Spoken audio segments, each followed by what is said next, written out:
네, 계속 이어서 가이드 명상하면서 진행하겠습니다. 자, 모두 눈을 감아주시고 허리는 세워주세요.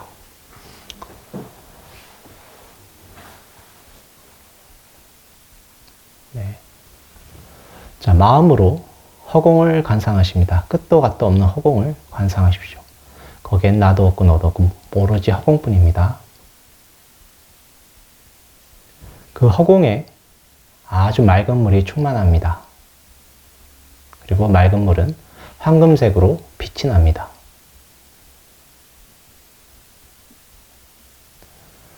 자, 이렇게 끝도 갓도 없는 허공을 맑은 물로 충만하게 하고 그 다음에 빛이 나게 한 다음에 자, 거기서 거품이 스스로 일어납니다.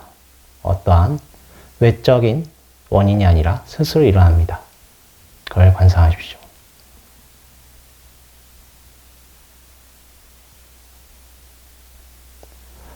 자, 이 스스로 일어난 거품들이 일체 유정과 무정의 중생들이 이룹니다. 삼라만상이 이룹니다.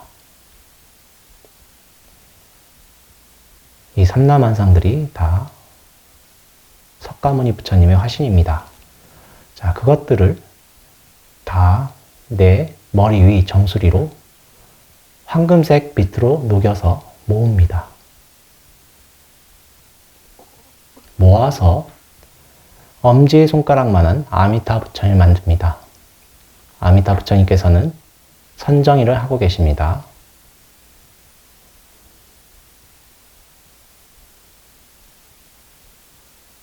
이 모든 공덕을 모으신 아미타 부처님을 만드신 다음에 모으셨죠?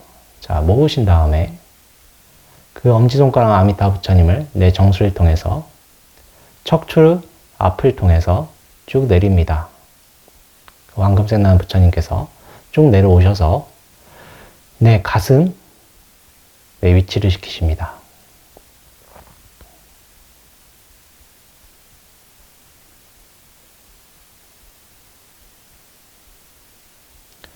이 황금색 부처님이 이제 무지개 빛을 발합니다. 이 모든 공덕을 갖추신 부처님께 무지개 빛을 발해서 내 몸을 정화합니다. 정화할 때는 그 빛이, 무지개 빛이 내 몸을 가득 채우는 것입니다.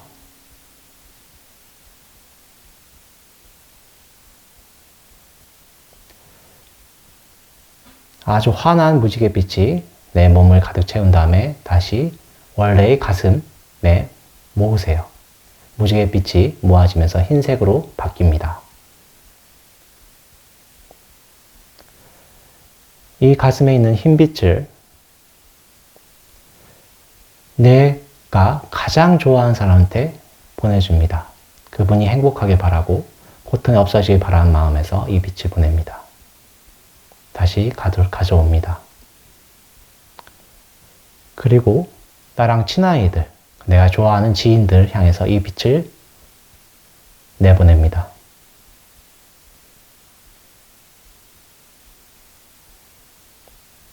다시 가져옵니다.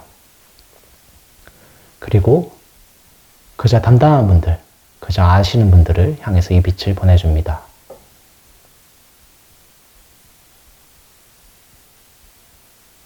가져옵니다. 저랑 불편한 분들 있지 않습니까? 그분들을 향해서 이 빛을 보내줍니다. 그분들이 행복하기를, 그분이 고통이 없길 바라는 마음에서 보내줍니다. 가져옵니다. 그리고 자기가 가장 싫어하는 사람, 보기만 해도 분노케 하는 사람, 기억이 안 나시면 자기 어릴 때 싫어했던 분들도 괜찮습니다. 그분을 향해서 이 빛을 쪼여줍니다. 그분이 행복하기를, 그분이 고통이 없기를 바라는 마음에서 이 빛을 보내줍니다.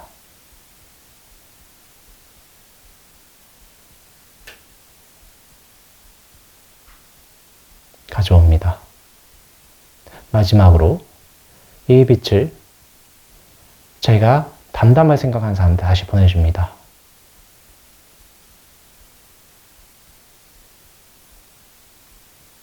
가져옵니다.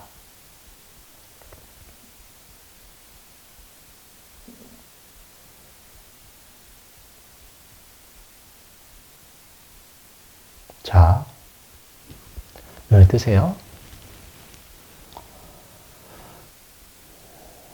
자, 이게 바로 보리방편문과 자비명상을 합친 명상입니다. 이것을 계속 할 것입니다. 여러분들께서 수행하실 때 일반적으로 제일 문제가 되는 게 진심이죠. 진심. 화나는 마음입니다. 그래서 여러분들께 계속 이 명상하는 것입니다. 네. 특히 사회나 어디서나 문제가 뭐냐면 여러분들은 다들 확고한 기준이 있으시죠? 확고한 기준이 있으신데 그 기준에 어긋나면 어떻게 돼요? 화가 나죠. 화가 납니다. 사람들마다 기준 다 있어요. 아무리 멍청한 사람도 기준이 있고 똑똑한 사람은 당연히 기준이 있습니다. 근데 그 기준에 따라서 사람을 판단할 때 그때 화가 나는데 그 화가 나는 마음을 잠재울 때는 이 자비명상이 아주 좋습니다. 그래서 중국에서 부처님 말씀을 정리한 수행법 중에 하나가 오정신관이라고 하는데 오정신관 중에서 화가 많으신 분들은 이 자비명상하라고 하셨습니다. 자해관이죠. 자해관 하셨습니다. 제가 계속 할 것입니다. 그래서 여러분들께서 혹시나 사회에서나 어떤 일이 있을 때 자기가 화가 날 때 이걸 많이 하십시오.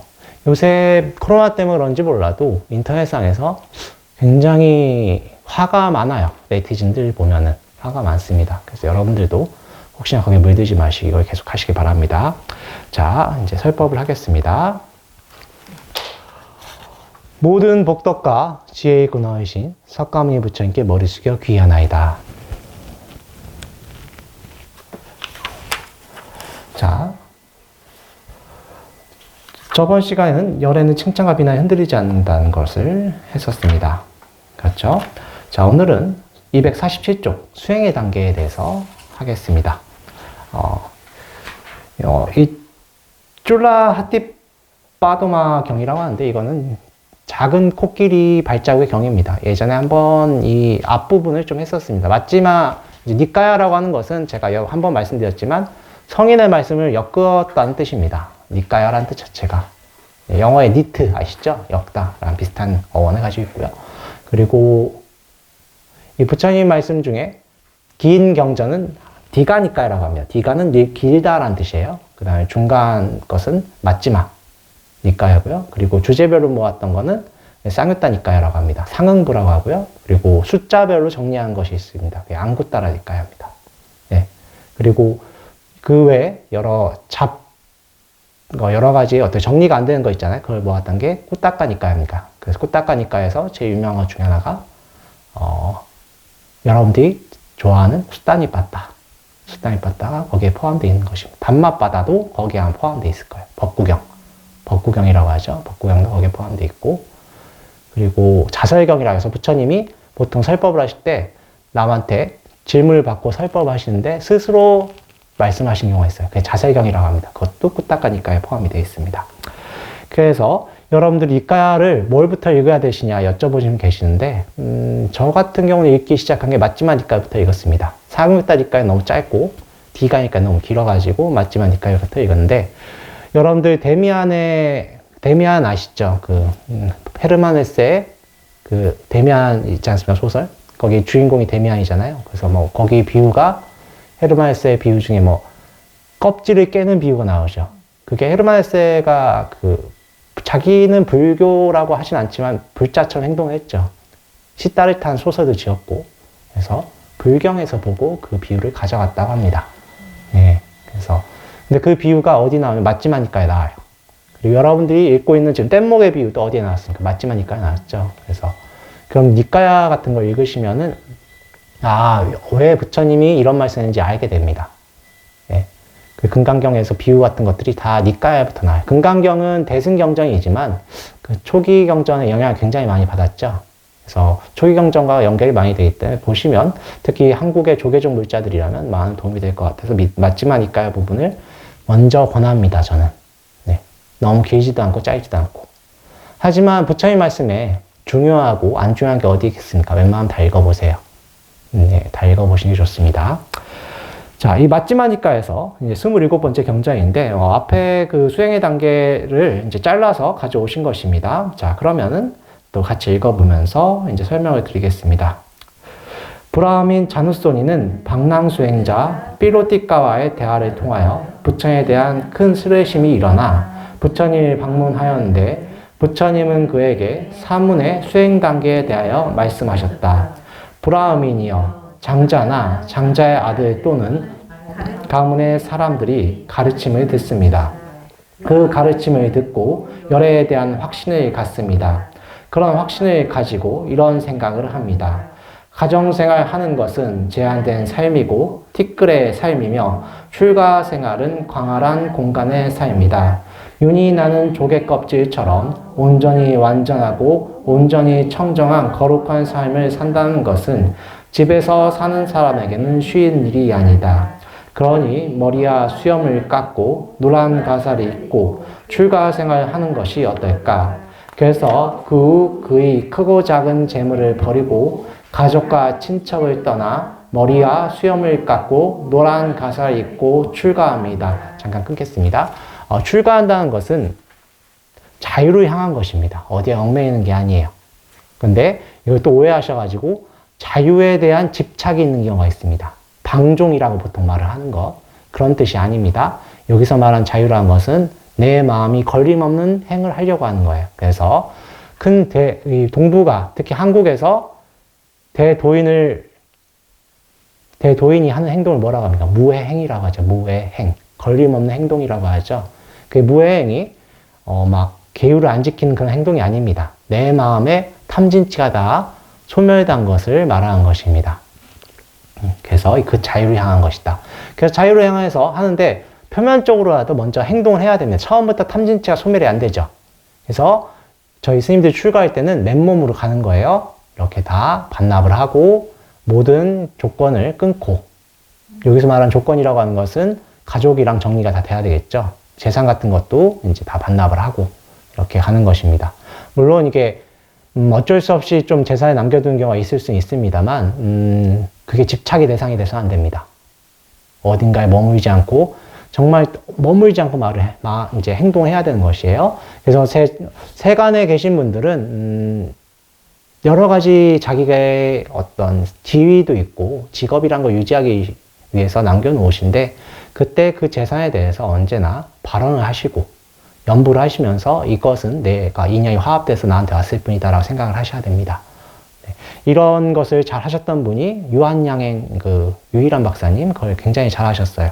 다른 종교를 믿으셨지만 행동 자체는 보살이셨습니다. 굉장히 잘 하셨던 분이죠. 네. 그런 거 쉽지가 않아요. 말은 정말 여러분들이 쉽지 않습니다. 그래서 인도에서 바가완, 이제 세존이라고 저희가 번역했던 그 바가완이라고 칭호하기 위해서는 모든 복덕을 구족해야 됩니다. 지혜도 구족해야 되고 재산도 많아야 돼요. 불교에서는 돈을 많이 벌라고 하셨습니다. 부처님은 이제 직접적으로 말씀하셨다기보다는 복을 많이 구족해라 라고 하셨는데 그 모든 것 중에 마지막 조건이 뭐냐면 그럼에도 불구하고 거기에 집착해서는 안 됩니다. 그렇게 회양을 잘해야 되는 거예요. 아셨죠? 여러분들이 흔히 아는 세계 최고의 역사상 최고의 부자가 누구냐? 록펠러라고 하더라고요.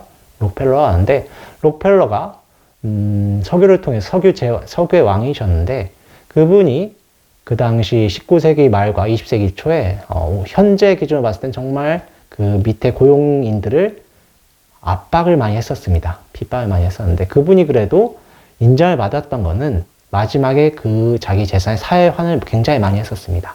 그러셨죠?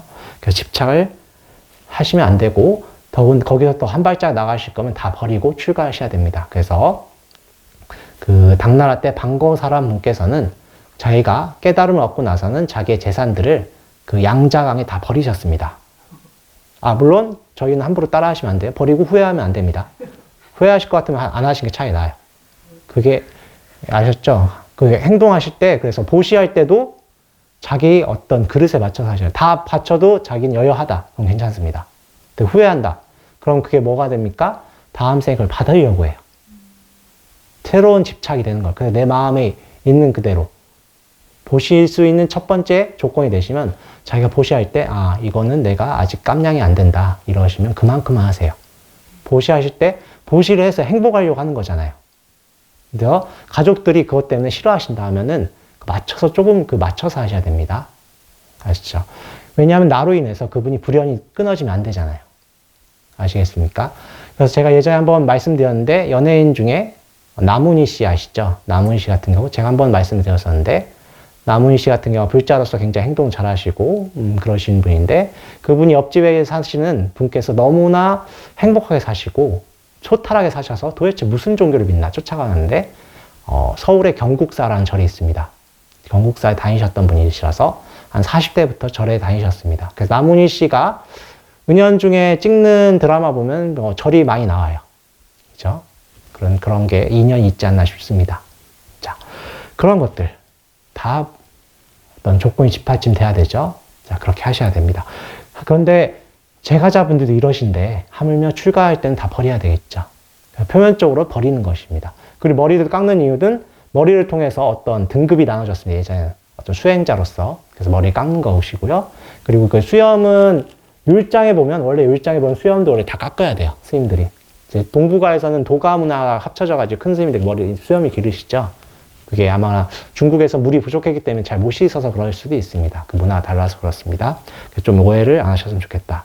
자, 이렇게 하고, 또한 그 문화가 다르기 때문에 여기서 황색가사로 나왔는데, 우리 동북아에서는 황색보다는 먹물가사. 왜냐면 먹물가사, 이 회색 옷이 평민의 옷이었기 때문에 그렇습니다. 그렇죠? 그래서 무협 드라마나 중국 드라마 보면 평민은 다 회색 옷 입잖아요. 점소이라든가 이런 분들 보시면. 그죠? 기억이 나시죠? 그런 것 때문에 그렇고, 저희 스님들이 입는 이 장삼도 이제 중국 문화죠. 도사분들이 입던 옷이 이렇게 합쳐져서 이렇게 합쳐진 이제 저희가 입는 것입니다. 그래서 저희는 그렇게 하는 거고요. 그렇게 이렇게 다 버리고 새롭게 태어난 것입니다. 그래서 스님들이 법명을 받으시는 거고요. 그리고 여기서 나오지 않았지만 외도, 그리고 다른 종교를 믿다. 여기서 외도라고 하면 다른 종교를 말하는 것입니다. 다른 수행을 통해서 해탈을 향해 가시는 분을 외도라고 합니다. 예, 이교도란 뜻이 아니에요. 아셨죠? 그런 뜻이고, 그런 분들은 4개월의 기한을 둡니다. 그 4개월 기한을 두기 때문에 현재 저희 한국 불교에서는 6개월, 5개월로 줄었을 텐데 5개월 동안 행자생활 해야 되죠. 그런 이유가 있습니다. 그런 어떤 텀을 둡니다. 바로 하시면 그 습을 못 버리기 때문에 그렇게 한 거고요. 자, 이렇게 해서 수염을 깎고 노란 가서 입고 출가를 합니다. 출가를 하면 10가지 계율을 받습니다. 이게 현재 조계종 320개라고 합니다. 같이 읽어보겠습니다. 이와 같이 출가한 후에 출가 수행자의 삶에 대한 수련이 주어집니다. 그는 살아있는 것들을 죽이는 것을 버리고 죽이는 것을 삼가합니다. 몽둥이나 칼을 치워버리고 모든 살아있는 것들에게 친절하고 우호적이고 자비로운 마음으로 대합니다. 그는 주지 않는 것을 훔치는 것을 버리고 훔치는 것을 삼가합니다. 다만 주는 것만을 가지며 훔치지 청정하게 살아갑니다. 그는 독신생활이 아닌 것을 버리고 독신생활을 준수하며 음행을 하지 않습니다. 그는 거짓말을 버리고 거짓말을 하지 않습니다. 진실을 말하고 진실에 뿌리 내리고 신뢰가 있으며 믿을만 합니다. 이간질을 버리고 이간질을 하지 않습니다. 그는 사람을 갈라놓기 위하여 여기에서 들은 말을 저기에 옮기지 않습니다. 그는 갈라진 사람들을 화해시키며 우정을 돈독히 하며 일치를 기뻐하며 일치를 가져오는 말을 합니다. 악담을 버리고 악담을 하지 않습니다. 부드러운 말, 듣기 좋은 말, 마음에 와닿는 사랑스러운 말을 하며 예절 바르고 많은 사람들이 환영할 만한 말을 합니다. 잡담을 버리고 잡담을 하지 않습니다. 말해야 할 적당한 때에 말하며 사실을 말하며 목표와 가르침과 계율에 따라서 말합니다. 그는 새길 만한 가치가 있는 말, 타당한 말, 유익한 말을 적절한 때에 말합니다. 그는 술을 마시거나 취하게 하는 물질을 금합니다. 그는 오전에만 식사하고 때 아닌 때나 밤에는 먹지 않습니다. 그는 춤, 노래, 음악, 연극 등을 멀리합니다. 그는 화환을 걸거나 향수를 바르거나 화장하지 않습니다. 그는 높고 큰 침상을 사용하지 않습니다. 그는 금이나 은을 받지 않습니다. 자, 이것이 출가하자마자 받는 기본적인 계율입니다. 그래서 가장 첫 번째가 뭐예요? 자비심을 바탕으로 한 불살생계입니다.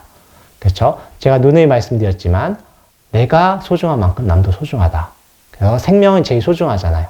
그렇죠? 그래서 불살생계를 첫 번째 지켜야 된다. 특히 스님들은. 그래서 예전에 스님들께서 너무나 자비심이 많으시기 때문에 도둑들이 스님들 돈을 다 훔쳐간다면 어떻게 해요? 스님들 발에다가 풀로 묶어놔요. 왜냐하면 풀 다칠까봐 스님들 못 움직이고 아니까. 그래서 그걸 또 스님들이 가만히 계세요. 그걸 가지고. 그래서 왜냐하면 이제 불살생이니까 생물들의 생명이 해쳐질까 가만히 계셨었습니다. 그 정도로 그러는데 여러분들께서는 첫 번째 그걸 꼭 명심하셔야 되겠죠. 내가 소중한 만큼 남도 소중하다. 거기엔 식물과 이 무정 중생까지 포함된 개념으로 특히 대승에서는 발달합니다. 그걸 꼭 명심하셔야 되고. 그리고 이 불살생계를 하실 때 왜 이게 첫 번째 나오냐면 나와 남이 공감대를 형성해야 된다는 뜻도 있는 것 같아요. 제가 봤을 때는. 그죠? 우리가 서로 평등하지 않습니까? 그리고 나와 남이 없는 무아를 저희 불교는 굉장히 강조하죠.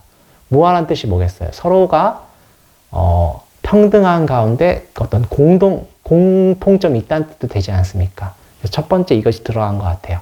다만 저희 비구 스님들이 계율을 받을 때는 첫 번째는 불음계입니다. 불음계 좀 바뀌어요. 예. 자, 왜냐하면 수행하실 때는 실제로는 이제 비구가 되면 수행을 해야 되잖아요. 가장 큰 장애가 음행입니다. 음행. 왜냐하면 여러분들께 제가 누누이 말씀드렸지만 저희 몸은 나를 남기려고 하는 본능이 있습니다. 그게 뭘로 표현이 됩니까? DNA예요. DNA로 번지죠. 이제 DNA로 저희가 진화를 했는데 그것을 계속 남기려고 하는 몸에서 집착이 일어납니다. 그래서 아마도 삼위계를 벗어나서 비구계를 받을 때는 첫 번째가 음기가 들어간 것 같습니다. 자, 두 번째는 훔치지 않는 거죠. 이거는 요새 분들은 당연히 지키고 있죠. 이거는 법적으로 문제가 되니까. 세 번째는 독신생활입니다. 비구 스님들은 원래 독신을 사셔야 되죠. 독신생활 하셔야 되는 것입니다. 독신생활 해야 되고, 네 번째는 이제 거짓말입니다. 그래서 원래 이 앞에 네 가지는 사바라이제라고 해서 크게 이 중에서 크게 하면은 다 쫓겨납니다. 첫 번째 살생은 사람을 죽이는 겁니다. 이제 동물 죽이는 것은 바라이제는 아니에요. 바라이제는 아닙니다. 그것을 원인으로 해서 커질 수는 있습니다만 참여해야 될 정도고 사람을 죽이면 그건 바라이제입니다. 바로 나가야 되고요. 두 번째는 주지 않는 거 훔치는데 이것도 예전엔 법적으로 살인에 준하는 도둑질 있지 않습니까? 그 정도는 돼야 바라이제가 되고요. 세 번째는 이거는 똑같습니다. 네 번째는 거짓말은 어떤 거짓말이냐면 자기가 깨닫지 못하는데 깨달았다 하는 경우. 깨달았는데 그거는 왜냐면 나만 피해를 입는 게 아니잖아요. 남까지 피해를 입기 때문에 그렇습니다. 그래서 여러분들이 수행하실 때 어떤 현상이 나타나도 이건 내 것이 아니다. 이건 내가 아니다. 생각하시고 머물면 절대 안 되십니다. 그게 머물다 보면 교주가 되세요. 이게 여러분들 마음에 솔직하게 보셔야 돼요. 교주가 될 확률이 있습니다. 예전에 모산에 있던 스님께서 수행하시다 보니까 천안통이 열리셨어요.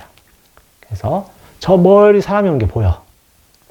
그래서 그 당시 큰 스님께 가서 여쭤봅니다. 스님, 제가 이렇게 얻었습니다. 뿌듯하겠죠, 자기는. 그래서 큰 스님이 뭐라고 하셨냐면 그거 별거 아니다. 그냥 수행해라 하는데 자기는 뿌듯하니까 그냥 바로 나갔습니다. 근데 스님이 수행하다 나가면 할 게 뭐가 있겠어요? 점 치시다가 다시 가려졌습니다, 그게. 자기 욕심이기 때문에 내가 없어지면서 그런 게 나타난 건데 다시 나를 향하니까 가려졌어요.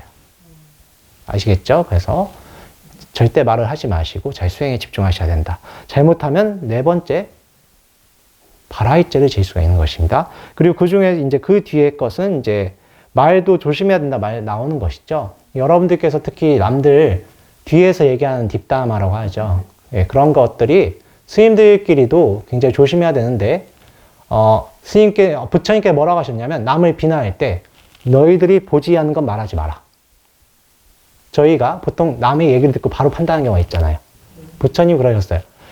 여러분들이 승가가 화합하기 위해서는 절대 말을 할 때 네가 보지 않는 걸 가지고 비난하지 마라 라고 하셨었습니다. 그게 악담에도 포함이 되는 거예요. 이간질 같은 경우가 내가 그냥 메신저 역할을 하는 경우가 있죠. 근데 이간질 되는 경우가 있습니다. 그래서 여러분 수행하시는 분들은, 수행에 뜨시는 분들은 웬만하면 아미타불만 하시면서 무건화 하시는 게 굉장히 좋습니다. 한번 생각을 해보는 게 굉장히 중요해요. 자, 그런 다음에 술 마시는 거는 부처님께서 약으로서는 좀 허용하셨습니다. 특히 이제 제가 비구니 스님들 보면은 연세 드시면 나이가 50이 지나가면 몸에 변화가 있지 않습니까? 그럼 몸이 냉해져요. 그때는 술을 약간 드시는 게 괜찮습니다. 술을 약간 드시는 거. 근데 문제가 뭐냐면 정신을 잃으면 안 돼요. 정신 잃으시면 절대 안 됩니다. 그리고 자기가 이지적으로 흐려진다 싶으면 절대 그러시면 안 됩니다. 근데 보통 술 한 잔이 두 잔 되고 그러시죠. 그래서 웬만하면 드시지 말라고 하는 겁니다. 어쩔 수 없이 약으로 드시면 괜찮다고 하시는 거고요. 그 다음에 여섯 번째는 때 아닌 때 먹지 말라고 했는데, 이제 오전만 식사하는데 제가 이거는 요새는 좀 바뀌었죠. 이제 이렇게 저녁에 탁발하지 뭐 금지했던 이유가 뭐냐면, 저녁에 스님들이 탁발하면 여러 가지 문제가 있어서 그래요.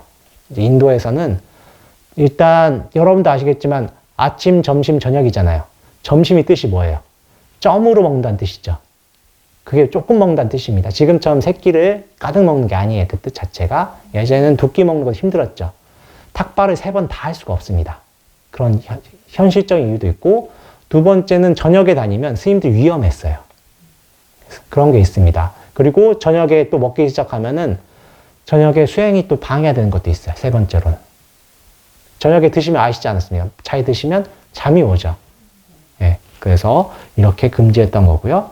그래서 현재 한국에서는 저녁을 뭐라고 하면 약식이라고 해요. 약으로 먹는 음식이다. 약식이라고 해요. 약식. 예, 약식이라고 합니다. 저녁이라고 하지 않고 약으로 먹는 음식이기 때문에 그걸 자랑스럽게 먹어서 안 된다고 하셨어요. 예전 어른 스님들은. 약식이라. 너희 몸을 유지하고자 먹는 것이지 그것을 자랑스럽게 먹지 마라. 제가 여러분들께 네 가지 음식에 대해서 설법했던 거 기억하십니까? 거기에 보면은 음식 먹는 거, 단식, 첫 번째 단식 먹을 때 어떻게 했어요? 아들 고기처럼 먹으라고 했죠. 기억이 안 나시네. 아들 고기. 사막을 건널 때, 그 부부가 건널 때 자기 외동아들을 죽였죠. 그 경전에 비유하기를. 그래서 그 고기를 먹으면서 건너가셨죠. 사막에서 먹을 게 없으니까. 근데 가슴을 치고 후회를 하죠. 아들의 내 고기를 먹었구나. 내가 살기 어쩔 수 없이. 그런 마음으로 먹으라고 하셨어요. 음식을. 부처님. 왜냐하면 너무 집착하지 말고 내 몸을 유지하기 어쩔 수 없이 먹는 것이다 라고 생각하는 뜻입니다. 그래서 부처님께 여섯 번째 계절 그렇게 말씀하신 일곱 번째, 춤, 노래, 음악, 연극 등을 멀리하라. 이것도 이제 그 당시 인도 문화 지금 보시면 알겠죠. 영화 보면은 다 갑자기 춤추죠. 갑자기 춤춰요 이게. 뜬금없죠. 왜냐하면 이게 날씨가 너무 덥다 보니까 특히 브라만들은 지금처럼 스마트폰이 있고 TV가 있는 게 아니잖아요. 그리고 유목민족 출신이기 때문에 아래한족 자체가 춤추고 노래하는 걸 좋아합니다. 티베트 분들도 그런 거가 비슷하더라고요. 몽고족들도 보면은. 예, 그래서 춤추고 노래하는 걸 너무 좋아하니까 수행이 안 되는 거죠. 그래서 금지하셨던 것입니다. 부처님이. 인도라는 나라가 문화가 한 4,000년부터 그렇게 큰 변화가 없어요.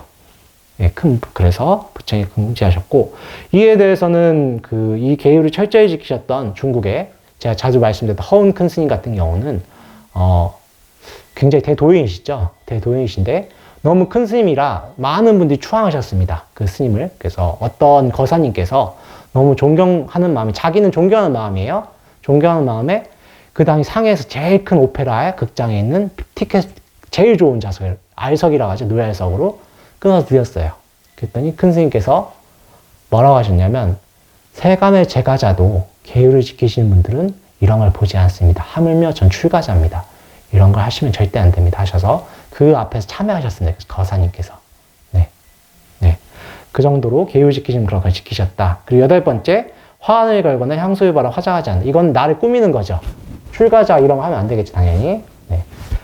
그 다음에 아홉 번째, 높고 큰 침상을 사용하지 않는다. 이것도 남들보다 높은 데 이제 위치하려고 하는 거잖아요. 그래서 이것도 절대 하시면 안 되고. 그래서 저희가 삼위유리 배울 때는 이에 대해서 지옥에 떨어진다는 표현할 정도로 굉장히 경계하셨던 문구고요. 열 번째, 금이나 은을, 돈을 받지 않는다는 뜻입니다. 하지만 이것이 현대사회에서는 잘 지켜지지 않아요. 왜냐하면 이제 산업화되다 보니까 탁발 문화가 없어졌잖아요. 저희 스님들이 아파트 가서 탁발할 수가 없잖아요. 경비원 가서 두들기고, 그리고 초인종 눌러가면서 탁발했습니다 할 수는 없잖아요. 그래서 이런 문화 사라지고, 남방에서는 좀 지켜지긴 합니다만은, 남방에서는 어떻게 되냐면, 돈을 받지는 않으세요, 실제로. 그래서 제가자분들이 다 관리하시고, 돈을 어쩔 수 없이 받을 때는 어떻게 하시냐면, 부채를 주신다고 합니다. 부채를. 그래서 부채에다가 돈을 껴서 드신대요. 스님들한테. 돈을 안 만지시려고. 그럼 그 돈을 가지고 오지 않고 부채를 가지고 와서 누구한테 드리냐면 제가전에 다 주는 거예요. 돈을 안 만지는 게 좋죠. 예. 그거는 돈을 안 만지기 좋기 때문에 그렇습니다. 다만 여기 인도에서는 후기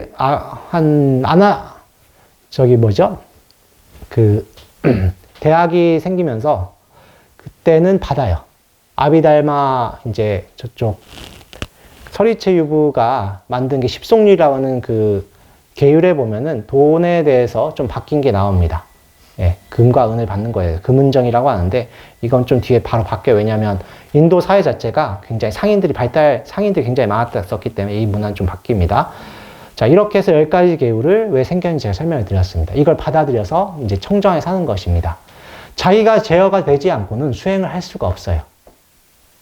그래서 예전에 능언경이라든가 선가기감에 보면은 그 음욕이 항복받지 않고 수행하는 것은 증사작반이라고 하셨습니다. 증사작반이 뭐냐면 모래로 밥을 짓는다. 네. 헛된 짓이라고 하셨어요. 아시겠습니까? 계율을 지키셔야 삼매될 수가 있어요. 계율을 안 지키시면 어떤 게 문제가 되냐면 내 도덕성에 양심에 문제가 생기기 때문에 후회하는 마음이 일어나요. 생각이 납니다. 그죠? 그래서 이 발화일제를 저질렀던 부처님 당시에 아사세 사트루 왕은 자기 아버지 죽이고 왕이 됐죠. 아버지 죽였다는 죄책감 때문에 욕심에 눈이 멀어서 아버지 죽였지만 죄책감 때문에 결국 발을 못 뻗고 잠을 잤어요. 잠을 못 잤습니다. 네. 마찬가지예요. 계율을 안 지키면은 계속 생각이 나서 후회가 되는 것입니다. 다만 여러분들께서는 이제 제가자니까 거기에 맞춰서 하셔야 되겠죠. 그리고 죄를 지었으면 참회를 하셔요. 참회를 하시고 이미 지난 거 어쩔 수 없잖아요. 그죠? 다 집중하시면 됩니다. 다만 그거 가지고 내가 다 용서가 됐겠거니 생각하시면 안 됩니다. 계속 참회를 하시고 하시면 언젠간 그 업이 사라진다. 그래서 여러분들께서는 제가자분들께서는 그 강력한 주문 있지 않습니까? 능엄주 같은 거 외우시면은 그 죄가 소멸된다고 합니다. 명심하시고 부처님께서는 대신 계율을 계속 강조하시는 이유가 뭐냐면 한 번 더 말씀드리지만 삼매에 들기 힘들기 때문에 그래요. 그래서 계, 정, 해, 사막이라고 하죠. 계율이 먼저 뒷받침돼야 되고 계율학에서는 내 절제와 삼매에 든 방해를 없애기 위해서 그렇다. 이거 명심하시면 되겠습니다. 그리고 이어서 청빈까지만 읽겠습니다. 제가. 네. 같이 읽을게요. 그는 육신을 보호하기 위한 법복으로 만족하며 장을 유지하기 위한 탁발 음식으로 만족하며 어디로 가든지 그는 가사 바르만을 가지고 갑니다. 마치 새가 어디로 가든지 짐이라고는 날개만 가지고 날아가듯이 이처럼 비구도 육신을 보호하기 위한 법복으로 만족하며 장을 유지하기 위한 탁발 음식으로 만족하며 어디로 가든지 그는 가사 바르만을 가지고 갑니다. 이와 같은 여러 가지 훌륭한 계율을 갖추고 그는 안으로 티없는 행복을 느낍니다. 자, 스님들께서 이제 청빈하다고 하죠. 아시겠지만 소욕지족의 삶입니다. 여러분 제가자분들도 수행하실 때는 기도하실 때는 소욕지족 하셔야 돼요. 소욕지족이라 말하는 이유는 여러분들 유지하기 위해서는 물질이 필요하긴 합니다. 무소유가 아니에요. 여러분들 일을 하실 때나 그리고 어쨌든 제가자분들은 그 상황에 맞춰서 좀 재산도 있어야 되잖아요. 그렇게 맞춰서 하시면 되고 이 출가 수행자는 최대한 자기 이름으로 뭘 남기면 안 됩니다. 그래서 조계종 같은 데는 다 종단에 귀속을 시키죠. 네. 그 이유가 이런 것 때문이에요. 다 이 목적이 뭐예요? 어쨌든 여러분들이 수행하는데 방해되면 안 되기 때문에 그렇습니다. 그리고 우리 수행의 목적은 뭐예요? 성불이고 성불의 핵심 사상 중에 하나가 무아죠. 무아 때문에 그렇습니다. 여러분들이 계속 집착하기 때문에 이렇게 부처님께 계율을 제정하셨고 특히 저희 출가 수행자들은 더 엄격히 지켜야 되겠죠. 저희 수행자들은 이걸 안 지키면은 삼매에 들 수가 없습니다. 계속 또 막 생각을 해야 돼요. 막 청빈한 옷을 계속 생각해야 되고 그렇죠. 그래서 이걸 강조하셨고 그 다음에는 6기간의 다스림인데 이건 다음 시간에 제가 이어서 하겠습니다. 여러분들께서 수행이나 이런 거 하실 때는 첫 번째 어쨌든 계율이에요. 계율입니다. 하지만 실수할 수도 있어요. 실수할 수 있는데 그건 참회를 하시면 됩니다. 괜히 또 거기 얽매이시면 안 됩니다. 받을 건 받으시면 돼요. 그래서 여러분들이 저희 보리방 법문 가장 처음 했던 게 뭡니까? 허공 같은 마음이죠. 네, 마음은 허공과 등하세죠. 마음은 허공처럼 걸림없이 하셔야 됩니다. 이미 지나간 건 수행자로서 그냥 받아들이면 돼요. 결과를 받아들이면 된다. 지금 이 순간부터 수행하시면 된다. 아시겠죠? 자, 오늘 세법 이걸 끝내겠습니다. 나무 석가모니불, 나무 석가모니불, 나무 시아본사 석가모니불.